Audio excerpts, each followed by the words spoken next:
माता वैष्णो देवी उदार शिविर कटरा की बात करें तो श्री माता वैष्णो देवी श्राइन बोर्ड की तरफ से जो है एक एडवाइजरी जारी कर दी है कि आने वाले दिनों पर श्री माता वैष्णो देवी उदार शिविर पर जो है वो श्रद्धालुओं की भीड़ कहीं न कहीं उमड़ती हुई जो है वो नजर आती है। हर वर्ष की तरह इस वर्ष भी जो है नए साल के उपलक्ष्य पर श्रद्धालु जो है वो अब मां के दरबार पर दर्शन करने के लिए आने वाले कुछ दिनों के अंदर जो है वो कटरा पर प्रस्थान करने वाले। इसी बीच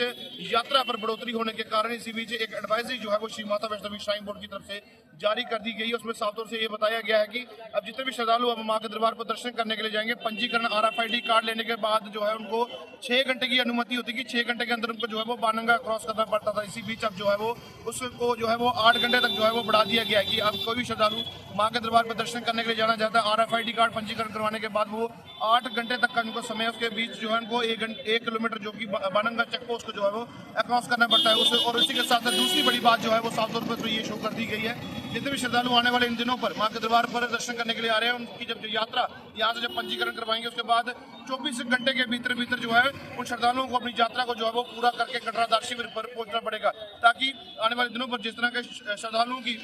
संख्या में कहीं न कहीं इजाफा होगा। इसी बीच चलते हुए कि ये देखा गया है कि श्री माता वैष्णो देवी श्राइन बोर्ड की तरफ से ये एक एडवाइजरी जारी कर दी है कि जितने भी श्रद्धालु अब मां के दरबार पर दर्शन करने के लिए पहुंचेंगे उनको पूरे 24 घंटे के अंदर जो अपनी यात्रा को जो है वो यहाँ पर पूरा करना पड़ेगा। और इसी बीच आपको सभी को बता दें कि कटरा से मां के भवन के बीच जितने भी स्थल हैं उनको वहाँ पर श्रद्धालुओं को ज्यादा समय तक जो है बैठने की जो है वहाँ पर अनुमति भी ना दी जाएगी। इसी बीच उनको साफ तौर से बता दिया गया और जिस भी प्लेटफॉर्म से श्रद्धालु मां के दरबार पर दर्शन करने के लिए चाहेंगे, चाहे पैदल यात्रा करेंगे, चाहे हेलीकॉप्टर सेवा की सुविधाएं लेंगे, चाहे बैटरी का जब घोड़ा पिट्ठू पालकी के द्वारा जाएंगे, लेकिन जो भी श्रद्धालु दरबार पर दर्शन करने के लिए जाएगा, चाहे किसी भी संविधान से जाएगा, इसी बीच उन श्रद्धालुओं को जो है 24 घंटे के भीतर जो है इस यात्रा को जो है वो पूरा करके आप जो है मां के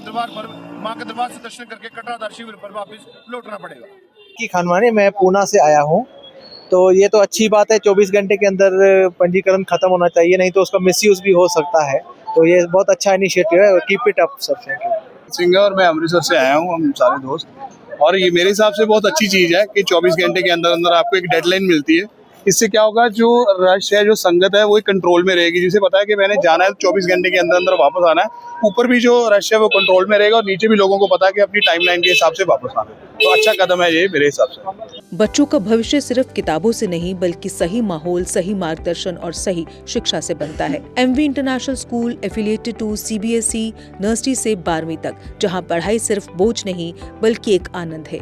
प्रेप स्कूल की विशेष पहचान इंग्लिश फोनिक्स आधारित शिक्षा, बच्चों के लिए आकर्षक किड्स टॉय रूम, लर्निंग के साथ फन अम्यूजमेंट पार्क फैसिलिटी, जोशपूर्ण और प्रेरक गतिविधियों पर आधारित कक्षाएं, क्वालिटी एजुकेशन का भरोसा, 18 से अधिक एजुकेशन एक्सीलेंस अवार्ड्स, अनुभवी शिक्षक और आधुनिक शिक्षा प्रणाली, safe and reliable transport, 47 school बसें, सुरक्षित पिक एंड ड्रॉप सुविधा। यहाँ हर बच्चा सीखता है सोचना, समझना और आगे बढ़ना। Admission open nursery to class 12। आज ही अपने बच्चे का सुनहरी भविष्य सुरक्षित करें MV इंटरनेशनल स्कूल के साथ। MV इंटरनेशनल स्कूल, जहाँ शिक्षा बनाती है कल के लीडर्स।